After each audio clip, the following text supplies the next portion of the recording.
Salmo de número 97, por favor. Vamos lá. Escute, o Salmo de número 97 é uma declaração sobre Deus e o seu reinado, em como Deus reina. E logo depois dessa declaração forte, firme sobre o reinado de Deus, nós temos uma descrição sobre como toda a realidade criada se dirige ao grande rei que é o Senhor. Então, o Salmo 97 está dentro desses salmos de entronização.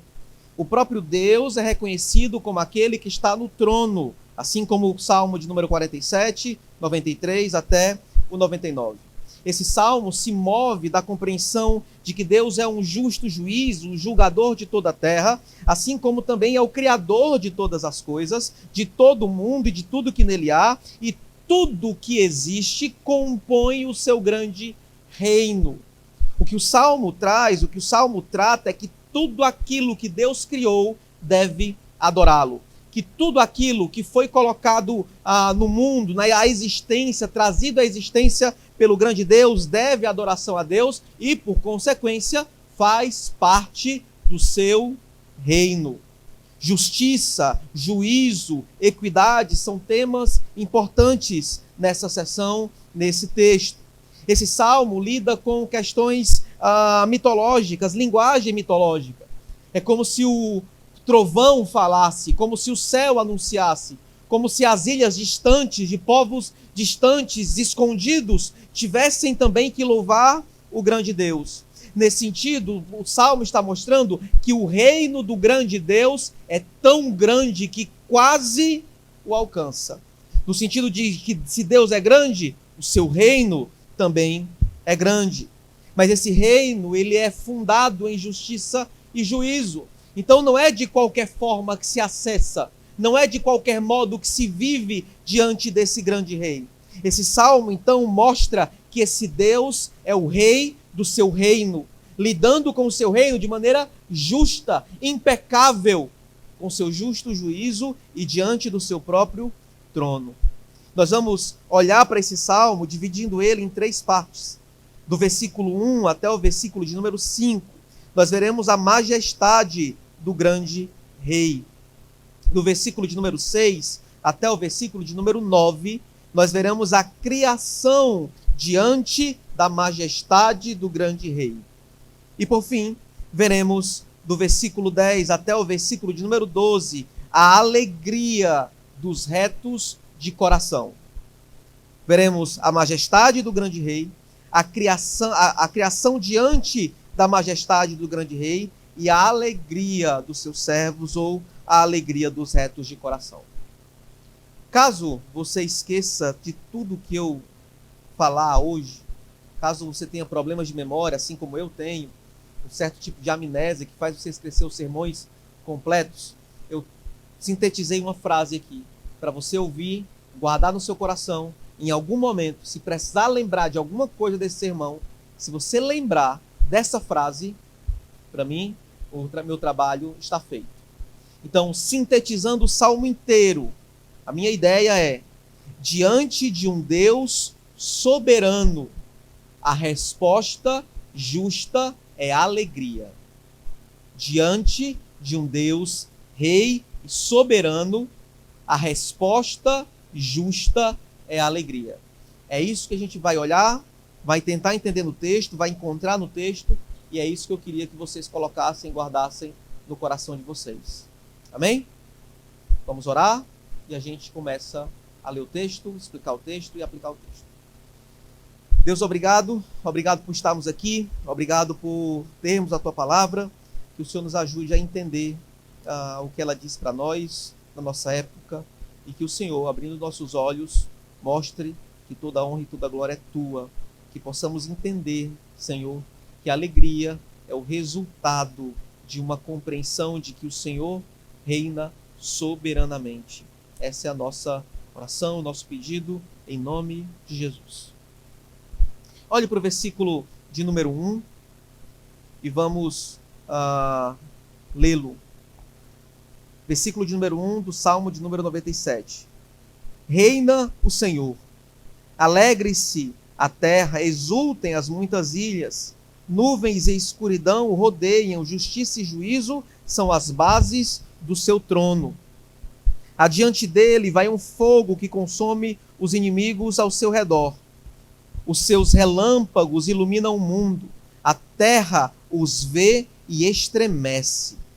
Os montes se derretem como cera na presença do Senhor de toda a terra. O salmista diz: o Senhor reina. E aqui a ideia de o Senhor reina, para mim, é a síntese de tudo aquilo que ele vai tratar depois. Então eu usarei como cabeçalho, inclusive é o título do meu sermão hoje, do meu esboço. A ideia parece ser que levar o assunto do reinado de Deus, dessa glória, dessa majestade de Deus, até o ouvido de todas as pessoas quanto se pode. Mas o texto não fica sem muitas explicações. Antes, ele dá muitas explicações para a gente. Porque a majestade de Deus, ela é demonstrada. Então não é apenas uma declaração que o texto dá. Não é apenas um enunciado, uma proposição que o texto traz. Ele diz que o Senhor reina, e esse é o foco do texto. Mas ele diz por que o Senhor reina, ou como ele reina, ou na verdade expressa toda a glória desse grande rei. O salmo, então, aqui é aberto, mostrando que a glória desse grande rei pode ser vista, pode ser percebida.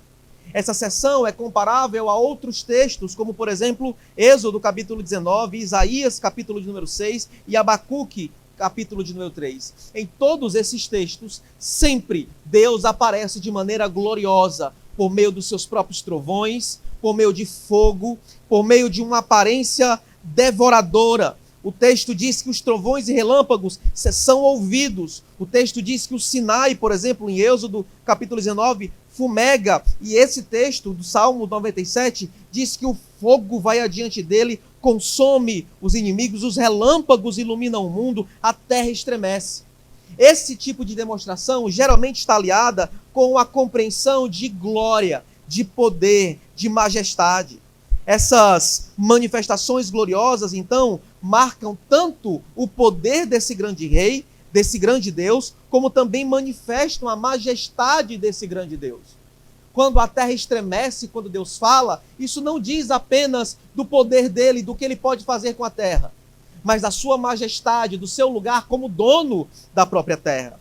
Geralmente veremos os textos ligando a terra tremendo, o fogo descendo, como Deus sendo dono de tudo.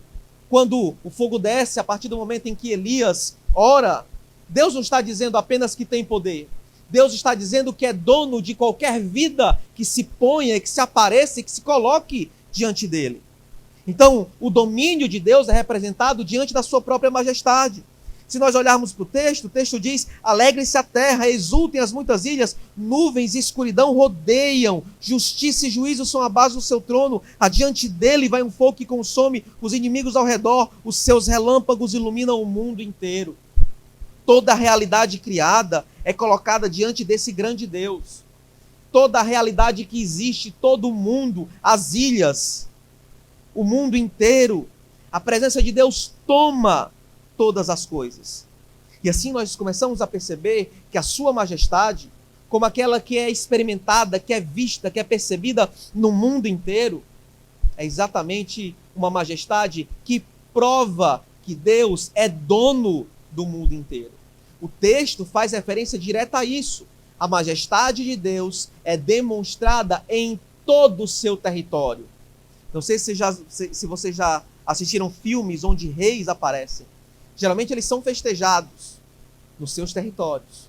Geralmente nas suas cidades, nos seus feudos, há celebração aos reis. Mas em países vizinhos, em nações inimigas, em reinados inimigos, nunca um rei é exaltado. A compreensão aqui parece levar a gente a entender exatamente isso. Que aonde quer que a majestade de Deus apareça, é uma prova de que aquele lugar faz parte do seu reino. A coisa mais interessante aqui é que esse grande Deus, ele está dominando sobre todos os espaços, mesmo os mais afastados. exultem as muitas ilhas, que os montes derretem na presença do Senhor de toda a terra. A compreensão é só uma. Se a majestade dele vai até lá, aquilo é dele.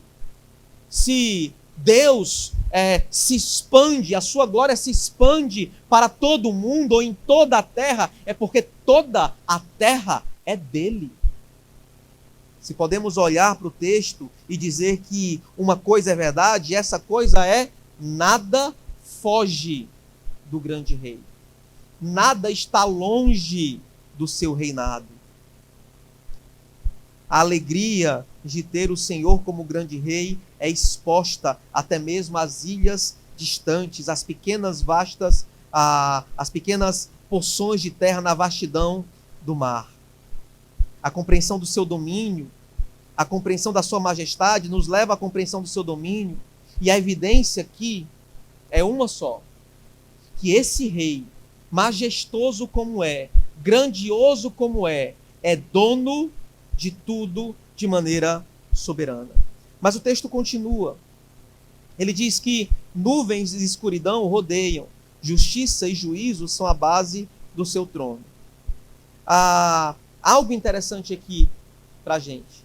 A ideia de justiça e juízo como base do seu trono são coisas importantes.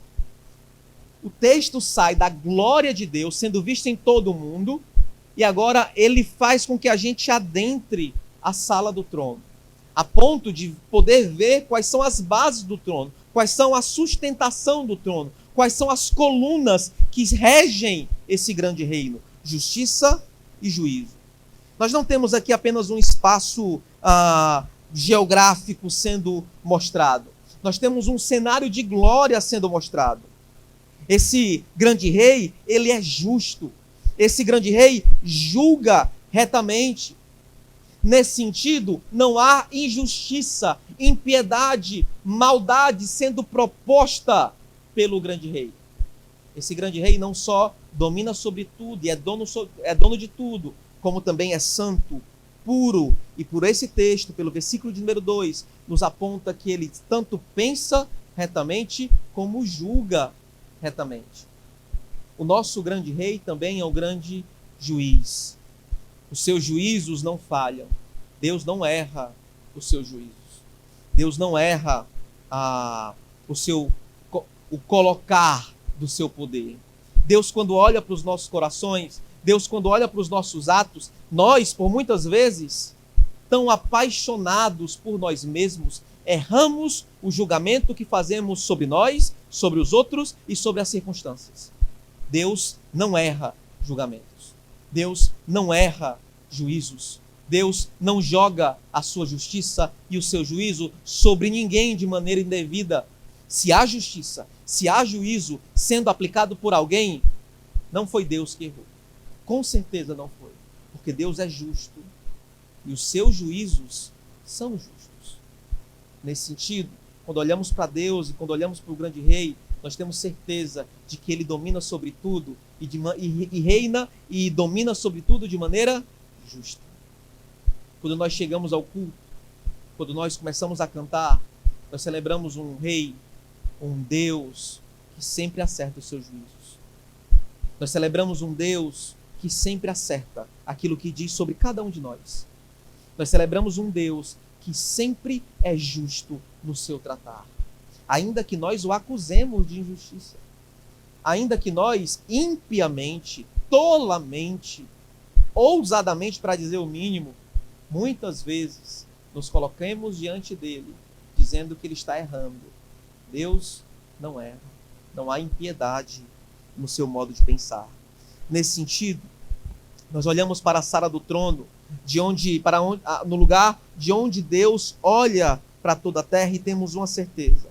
Há uma descrição clara de que Deus, diante da sua grande criação, mostra sua glória para também mostrar a sua justiça. Os próprios inimigos do grande rei não são páreo para ele. O seu poder devastador lambe, destrói todos os adversários. Deus não conhece adversários. Versículo 3 diz: adiante dele vai um fogo que consome os inimigos ao seu redor. Deus não é derrotado. Deus não perde batalhas. Deus não vai sofrer uma derrota. Deus em nenhum momento vai perder quando lutamos contra Ele. Eu lembro de um momento, estava no culto, e recebi uma mensagem do Mateus Vasconcelos. Ele estava com umas ideias na cabeça, e ele estava sofrendo com as coisas que estavam acontecendo na igreja, com as pessoas que ele não estava conseguindo tratar. E eu lembro que ele disse, preciso conversar. Aí eu disse, cara, eu estou num momento aqui de pregação agora. Tem como ser depois? Ele disse, tem. Preguei, depois da pregação me afastei, mandei mensagem para ele, e ele disse, eu disse, e aí, como é que tá? A gente pode falar agora? E ele disse, não, tá tudo bem. Eu entrei no quarto para orar, briguei com Deus, perdi, e agora tá tudo certo. E é isso mesmo. A ideia é exatamente essa. Ninguém vence. Eu não venço, você não vence.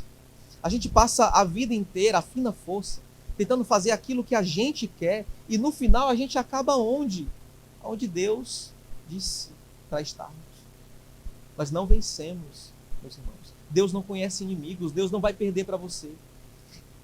E se você ganhar em algum momento, desconfie.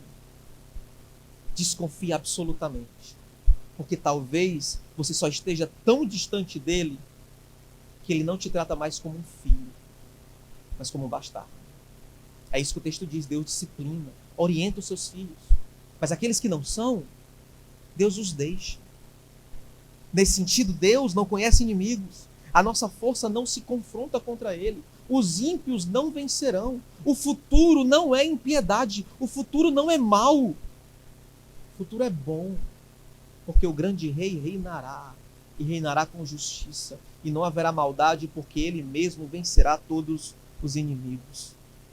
A majestade do grande rei se demonstra na sua força, na luta contra os inimigos, na sua própria vitória. O seu poder e o seu terror e a sua glória alcançam todas as extremidades. Os inimigos vêm, os filhos vêm, os cidadãos do reino vêm, a terra estremece. E tudo isso para dizer uma coisa só: Deus é glorioso, Deus é forte e Deus é o dono de tudo. Ninguém o confronta, ninguém o vence, ninguém se põe contra ele. Não há possibilidade de eu e você aplicarmos a nossa força e fazer aquilo que queremos quando Deus não quer permitir.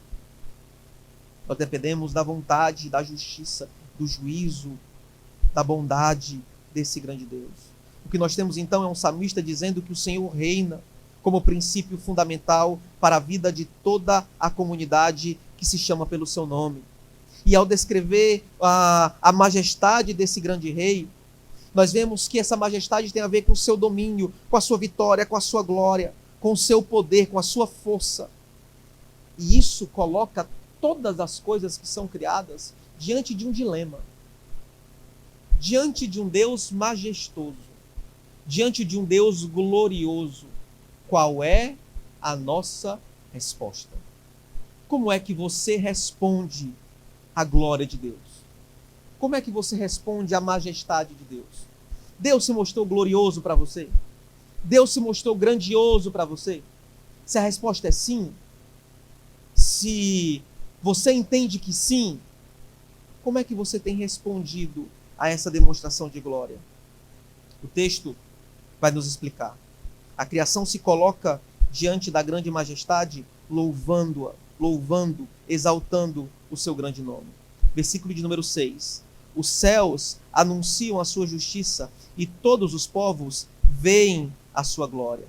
Duas instâncias aqui são unidas, os céus e o povo, as próprias nações, provavelmente substituindo a ideia de toda a terra no sentido geográfico, lançando a compreensão sobre os povos, sobre todos os habitantes. Os céus anunciam a justiça de Deus, que é base do seu trono. Os povos anunciam a glória de Deus, viva glória, poder vivo, majestade viva. Tudo isso foi manifestado nos primeiros versículos. E é importante dizer que há um paralelo aqui. A ideia parece ser que a expressão gloriosa de Deus, na medida em que é expressa e que é mostrada nas coisas que são criadas, alcançam os olhos de todos os seres humanos, Dessa maneira, Deus tem dado testemunho de si, como Paulo diz aos Romanos, como é dito em Atos dos Apóstolos, por exemplo. O que temos aqui é a compreensão de que tudo deve louvor a Deus, de que todas as coisas devem louvor a Deus, porque os céus louvam, porque todos os povos, todas as nações louvam também e devem louvar. A existência louva a Deus. Não apenas a boca quando fala, mas o próprio viver e o próprio existir de tudo que existe. Isso louva e exalta a Deus, porque podemos ver a sua glória nessas coisas. Diante da majestade apresentada, diante da glória que Deus apresenta de si mesmo, a resposta da humanidade é só uma: louvor. Louvor é a única resposta possível. Nunca descrédito, nunca blasfêmia, só exultação, só glória. O momento dos louvores, o momento em que nós cantamos, é um momento importantíssimo, porque nós estamos exaltando aquele que se mostrou glorioso. O momento onde nós estamos fazendo escolhas sobre a nossa vida, escolhas entre manter-se vivo, manter-se santo ou entregar a vida ao pecado, são escolhas importantíssimas. Porque Deus mostrou a sua glória para a gente, e agora a nossa escolha também é louvor. Nesse sentido, quando nós criamos os nossos filhos, quando nós construímos as nossas famílias, quando nós nos dispomos a ajudar, a servir na igreja, todas essas coisas são respostas de louvor ao grande Deus que se mostrou majestoso, dono de tudo que existe. Mas pode haver certa confusão entre os povos, entre as pessoas. Pode haver tamanha confusão entre deuses, entre os deuses que foram erguidos e elevados até os céus, que Deus precisa em algum momento destroná-los, destruí-los, para que o seu louvor continue sendo glorioso, para que o seu louvor continue sendo entoado, para que os corações de todos os povos continuem voltados para ele unicamente. Olhe para o versículo de número 7. Sejam envergonhados todos os que adoram imagens de escultura, os que se gloriam de ídolos. Todos os deuses prostrem-se diante dele. Os que adoram ou prestam serviço a imagens de escultura, a outros deuses, são identificados aqui como aqueles que recebem, que veem a glória de Deus, mas se afastam da glória de Deus e buscam ídolos outros, buscam outros deuses. O texto diz que esses serão envergonhados, esses serão derrotados, esses são inimigos de Deus. O grande Deus irá envergonhar todos aqueles que nele não confiam. A ideia de envergonhar tem a ideia de empalidecer, de ser surpreendido.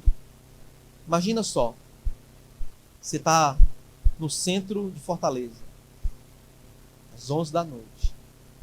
Você entra num beco escuro e de repente você vê uma sombra crescendo de trás de você até a frente. Você não tem um frio na barriga, não? Não sobe algo da ponta do pé até o alto da cabeça? Se alguém lhe olhasse nesse momento, não diria: você está branco. O que é que está acontecendo com você que você está branco? Você foi surpreendido. Inclusive, tem alguns estudos que dizem que a adrenalina bloqueia a memória, né? Dificulta a sua memória. É por isso que quando a gente é assaltado, a adrenalina sobe e a gente não lembra nem da roupa, da cor da roupa do indivíduo. A adrenalina subiu, aquele frio na barriga, tudo aconteceu, você empalideceu, você está assustado, você foi surpreendido. O sentimento é o mesmo. Imagina você confiando em alguém que não tem poder e de repente você é tomado de assalto por aquele que tem. Imagina você passando a vida inteira confiando naquilo que não tem poder para sustentar a sua vida e de repente aquele que tem poder se levanta, se ergue. O sentimento é de palidez. Você está empalidecido, você está surpreendido, envergonhado. Ser envergonhado aqui então é o resultado de não confiarmos na majestade. É o resultado de não confiarmos naquele em quem devemos confiar. Fica claro o porquê que a vergonha dos idólatras está ligado à submissão aos seus próprios deuses. Fica claro porque os deuses não podem nada. Os próprios deuses prostram-se diante do grande Deus. Todos os deuses prostrem-se diante dele. Isso é uma declaração clara de que nenhum ídolo tem poder. De que nenhum vai salvar. De que nada que você coloque como Deus na sua vida tem poder de fato para sustentar a sua vida. É por isso que pessoas controladoras geralmente se acabam em ansiedade. Porque controlar tudo não vai salvar a sua vida. É por isso que quem é ganancioso e coloca e aposta todas as fichas no dinheiro, de repente percebe que o dinheiro acabou ou enlouquece procurando mais, até que a sua própria vida está acabada, a sua família está acabada, porque o dinheiro não sustenta. Todos esses ídolos são colocados por água abaixo. Todos se prostram, porque nenhum tem poder de fato. Você pode confiar a sua vida, as suas habilidades profissionais, você pode confiar a sua vida, a sua profissão, você pode confiar a sua vida inteira, a sua própria força. Você vai perceber que basta um mosquito desse tamanho para tirar tudo de você. E você, de repente, se vê diante de nada, porque nada pode ser feito. Você não tem força, você não tem poder, você não tem dinheiro, você não tem habilidade, você não tem mais capacidade, você envelheceu. Você não é mais tão bonito ou tão bonita como era antes. As coisas acabam, o mundo muda. Antes, quem ia ter emprego para sempre é quem sabia datilografar. Depois, quem tinha compreensão do Office. Hoje, com inteligência artificial, o que será de nós? Se você confia nesse mundo em qualquer coisa que não é o criador deste mundo, você vai fracassar. Você está diante de um mundo que perece, confiando em coisas que perecem. O resultado é só um. Você irá perecer junto com eles. Todos os ídolos se prostram. E às vezes, a maneira com que Deus faz com que o perfeito louvor saia de nossas bocas e corações é colocar você em uma crise tão grande até que o ídolo morra. Até que o ídolo seja destruído. Então, não estranhe os seus perrengues. Não estranhe as suas crises. Suspeite, na verdade. Antes de perguntar por quê, pergunte o que. O que Deus está tirando do seu coração? Qual é o tipo de confiança falsa, de ídolo, onde Deus está mexendo? Porque muitas vezes Deus precisa fazer a terra tremer para que o nosso coração pare de confiar nos nossos pés. E muitas vezes Deus precisa e vai abalar a terra, fazer fogo cair do céu para que a gente pare de acreditar nos nossos telhados. Muitas vezes Deus vai fazer o horror acontecer para que a gente mate a nossa vaidade no coração. Em muitos momentos, Deus vai estremecer com a gente para que a gente possa ficar firme com Ele. Porque todos os ídolos se prostram diante dele.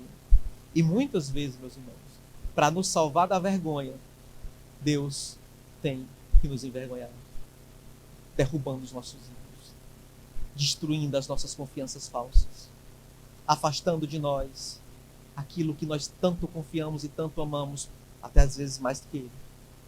Então não suspeite, não duvide, não abandone essa ideia. Às vezes, a crise permanece porque o ídolo é profundo. Às vezes, a crise continua porque o amor por aquilo que não é Deus está tão enraizado que tem que continuar mesmo. Eu lembro de N exemplos de pessoas que nunca apareceram no culto de oração, até começarem a passar pelo fio da navalha. Aí o culto de oração enche, a oração fica avivada, os devocionais voltam para o lugar. Aí a pergunta é, por que às vezes a crise não vai embora? Porque às vezes, se a crise for, a gente vai embora. Alguns de nós precisam da dor para lembrar que são fracos. Alguns de nós precisam da dor para lembrar que são perecíveis, que as coisas perecem. Alguns precisam perder e não ter para saber que nem tudo é sobre eles. Já tive a oportunidade de ver acontecer casais com problemas, seja entre si ou com os filhos, participando ativamente da vida de oração da igreja, até que as coisas se resolvem. Paulatinamente vão desaparecendo da vida de oração da igreja. Porque às vezes a nossa fé é isso, é passageira, é apenas por um momento de crise. Quando tudo está bem, eu posso abandonar tudo porque está bem. Deus é apenas o Tilenol que eu tomo quando estou com dor de cabeça.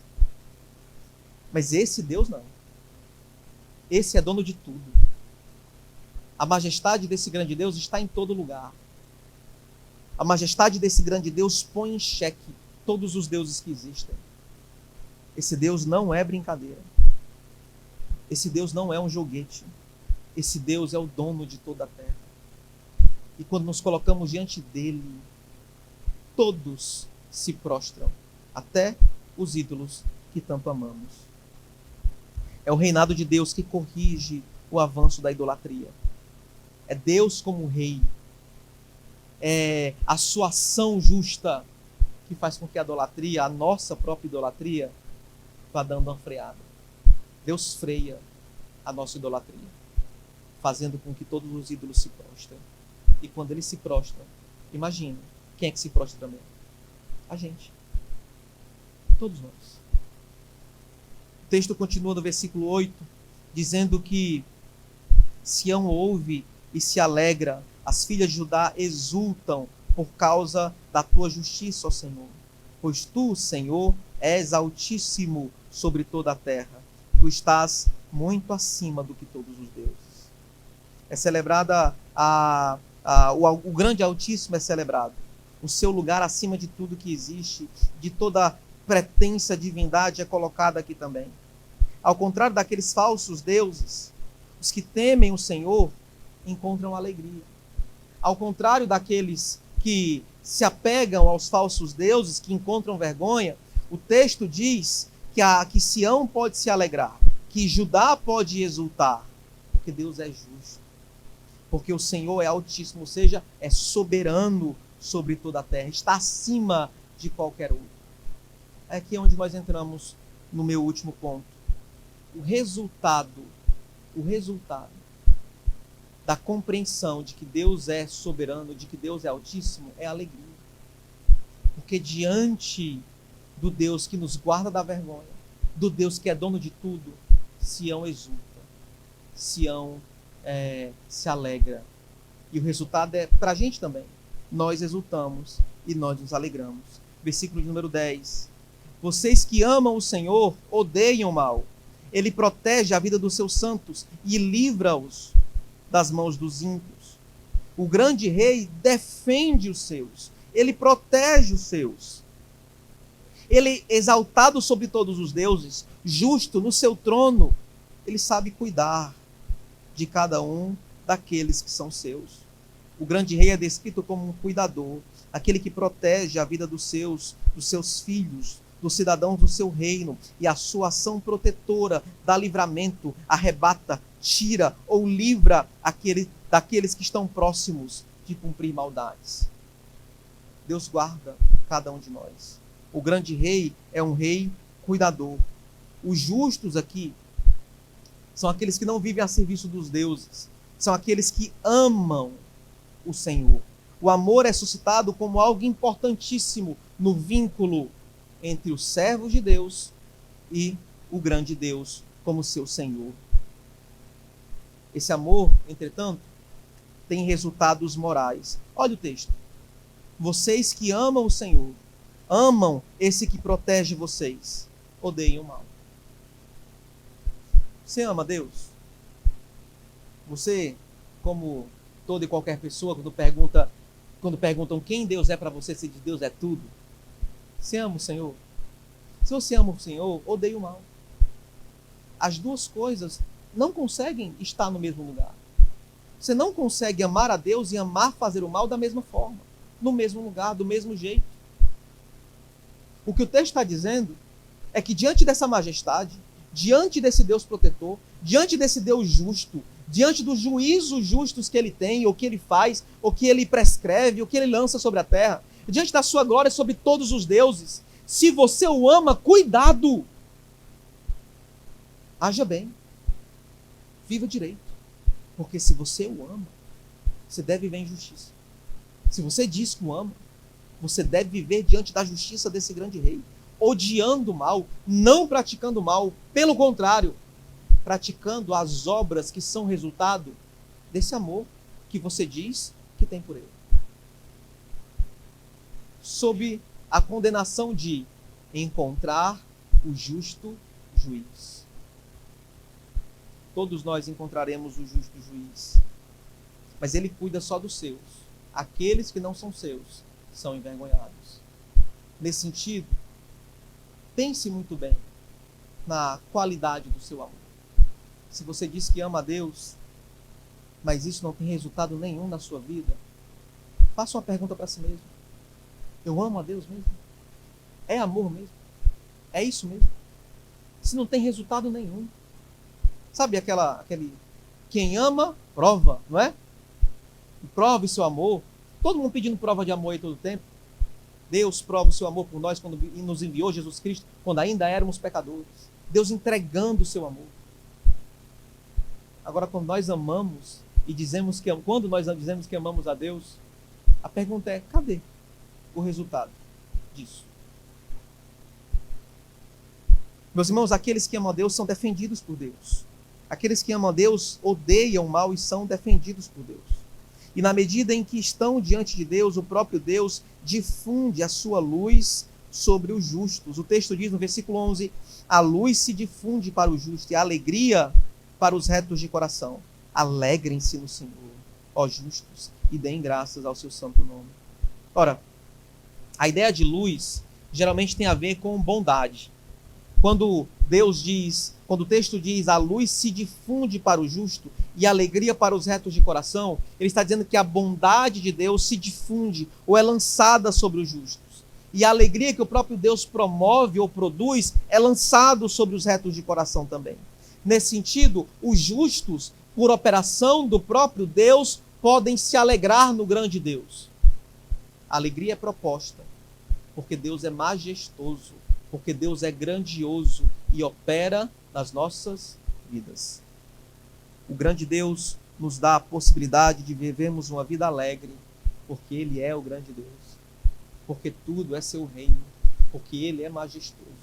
E a resposta justa diante de um Deus glorioso é alegria, porque o próprio Deus opera essa alegria em nós. Amém? Eu tenho algumas aplicações para vocês, tá? Aí eu encerro.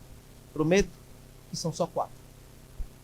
Primeiro, entender que Deus é dono de tudo, entender que Deus tem domínio sobre tudo que existe, que Ele não tem adversários, que Ele não conhece outras divindades, que Ele governa sobre tudo, que Ele governa justamente sobre tudo. Entender isso é essencial. Isso é o que nós chamamos de soberania.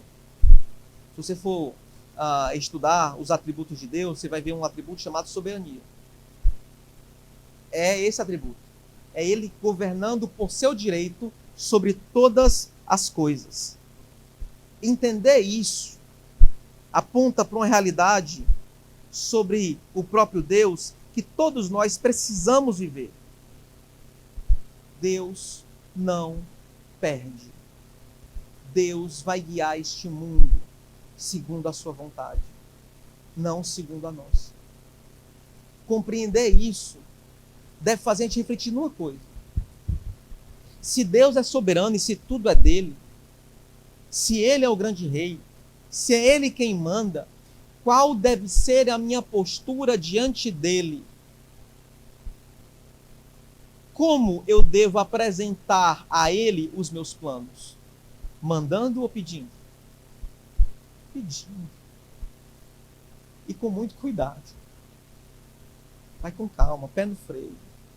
O que às vezes acontece é que a gente apresenta os nossos planos a Deus e pede para que Deus o abençoe, não é? Por que não pedir para que Deus nos ajude a saber qual é o plano dele? Não é? Porque talvez a gente esteja focado demais na nossa vida, preocupado demais para onde nós vamos e preocupado de menos para saber o que Deus acha dessas coisas. Muitos sequer questionam as próprias escolhas. Muitos sequer questionam os próprios atos. Muitos de nós sequer pensamos duas vezes em fazer o mal. E se pensássemos, talvez lembraríamos que Deus é justo, puro e santo. Logo, não vou fazer. Mas parece que nós somos impetuosos demais para fazer o que queremos e relapsos demais para fazer o que Deus quer. Nesse sentido, saber que Deus é soberano nos coloca diante de uma realidade para a vida inteira. Os planos, os seus, deveriam ser provados pelo grande Deus. Aprovados pelo grande Deus. Nesse sentido, antes de fazer seus planos, antes de fazer o que você quer, pergunte, procure saber o que Deus quer. E lembre que Ele pode querer algo que você não quer. Pode querer algo diferente do que você quer. E aceite. Porque Deus é soberano. E você é limitado. Amém? Segundo, haverá um dia em que Deus porá fim definitivo à idolatria. Onde tudo que a humanidade pode chamar de Deus não será mais nada. E enquanto esse dia não chegar, de fato, devemos considerar que o Senhor soberano já nos dá prévias quando mexe nos nossos deuses que nós mantemos guardados no coração. Deus vai envergonhar todos os idólatras. E Deus vai fazer se prostrar todos os ídolos, um por um. No fim de tudo, isso será de maneira perfeita. Todos os ídolos estarão quebrados. Mas hoje a gente percebe que alguns estão erguidos. A pergunta é, o que Deus está fazendo? Deus está destruindo aos poucos. Mas pelo menos na minha compreensão, naquilo que eu tenho vivido e percebido de igreja, Deus está preocupado com os nossos. Muito mais com os nossos do que com aqueles que são erguidos nas religiões heréticas, falsas. Deus está muito preocupado com os nossos ídolos. E é por isso que Ele vai quebrá-los. E é por isso que muitas vezes, é depois de sermões como esses, que a gente começa a passar pelo fio da navalha. E começa a ser quebrado, porque Deus está quebrando os nossos ídolos. Vai tirando coisas, vai quebrando coisas, vai dificultando coisas, vai fechando coisas. Até que eu e você abandonemos a compreensão falsa de que alguma coisa desse mundo é resposta para a nossa alma. Até que a gente lembre que é Deus que reina. E que a nossa confiança ou está nele, ou nós fraquejaremos. Deus continua destruindo ídolos no coração dos seus filhos, meus irmãos, porque a gente insiste em levantá-los. Então, não espere diferente. Espere que Deus comece a fazer isso, ainda por este tempo. Minha terceira aplicação é que o amor tem resultados morais. O amor que nós temos a Deus, não como meros sentimentos, mas nas Escrituras, como aquilo que nos faz responder aquilo que amamos. A gente tem uma compreensão errada do que é amor. A gente tem uma compreensão errada do que é essa palavrinha bíblica, sabe? Amar a Deus sobre todas as coisas, amar o próximo como a ti mesmo. A gente tem uma ideia errada disso. Eu digo eu te amo muitas vezes para dizer eu tenho algum tipo de sentimento em relação a você. Mas o amor que se fala aqui, de Gênesis a Apocalipse, é um amor que tem a ver com um compromisso. Um compromisso e uma aliança. Tem muito a ver com casamento. Quando você promete amar e respeitar. E quando tudo está mal, e quando parece que o sentimento esfria, você para e lembra, eu fiz uma promessa, e eu vou cumprir a promessa. Porque o amor depende da aliança, e não a aliança de um sentimento. Então Deus, quando olha para a gente, Ele olha para a aliança que fez conosco. Dizer que nós amamos a Deus é fazer menção a essa aliança também. Nesse sentido, quando o nosso amor não opera nada, possivelmente nós temos um sentimento, mas não uma aliança com Deus. Eu queria que você pensasse nisso. Porque a sua confissão de amor da boca para fora não vai servir no dia do juízo. Quando Deus estiver julgando os ídolos e quebrando tudo, você dizer eu te amo não vai servir, porque Deus é o justo juiz. Ele sabe o que há no seu coração. E Ele sabe que aquilo que você fala com a boca não encontra realidade dentro de você. Até porque passou a vida inteira e você não deu frutos. Então, meus irmãos, se você ama a Deus, preocupe-se em viver como Deus quer. Preocupe-se em viver segundo a vontade de Deus, como alguém que tem uma aliança com Ele. Amém? Por fim, fala um homem que parece viver constantemente triste. Se eu pudesse definir a minha vida, eu diria cinza, se eu pudesse dar uma cor para ela.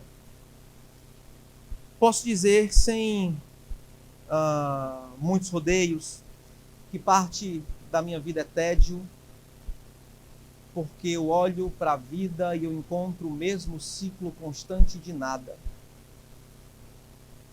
E parece que nada tem sabor às vezes. Parece que tudo é cinza, nada tem cor. E parece de repente que a gente é tomado constantemente por uma tristeza que não tem fim, que não consegue nem ser raciocinada. Mas eu encontrei um Deus majestoso, soberano, que me ajudou na minha tristeza. Mesmo aquela que eu não conheço, que não sei de onde vem. E me ajudou a lutar contra ela. Me ajudou a aplacá-la. Faz 10 anos, desde que eu me percebi assim. Desde antes eu já era assim, mas faz 10 anos que eu me percebi assim. Em todo esse tempo, em nenhum momento, esse tipo de tristeza foi embora. Essa compreensão cinza da vida foi embora. Em nenhum momento. Mas a beleza do Evangelho é que algo chegou. Alegria operada pelo próprio Senhor. Que às vezes são concorrentes no meu coração. Mas a minha luta é para que essa alegria prevaleça. Para que eu entenda que Deus é dono de tudo, até das minhas tristezas. Dessa maneira, o Deus que domina sobre toda a terra, também domina sobre a minha alma, também domina sobre a minha própria tristeza e não tem permitido que o monstro cresça.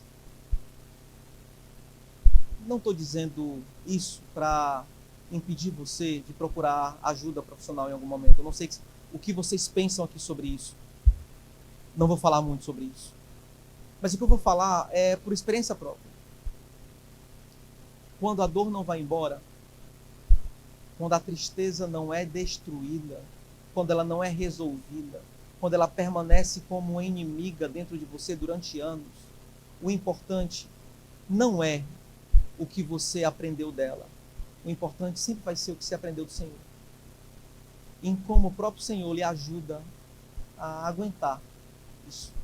Parei de me definir pela tristeza. E de repente, encontrei alegria no Senhor. E comecei a me definir por Ele. Assim, a tristeza para de ser um inimigo. Começa a ser parte de mim, não eu. Quando Deus domina sobre a nossa própria vida, Ele pode dizer mais coisas sobre a gente. mesmo que a gente às vezes não saiba, Deus pode dizer muitas coisas sobre a gente. E uma das coisas que ele disse foi alegria enquanto achou um homem triste. Eu acho que ele pode fazer a mesma coisa com você. Não estou prometendo isso para amanhã. Eu tenho vivido isso há mais de 10 anos, na verdade. Mas eu acho que você, se olhar para frente e encontrar esse Deus que domina sobre tudo, e se ele dominar sobre a sua alma também, há esperança de vermos cores nesse mundo. Então, apegados ao Senhor, possamos provar da sua ação e desfrutar da alegria que ele mesmo dá. Amém? Vamos orar?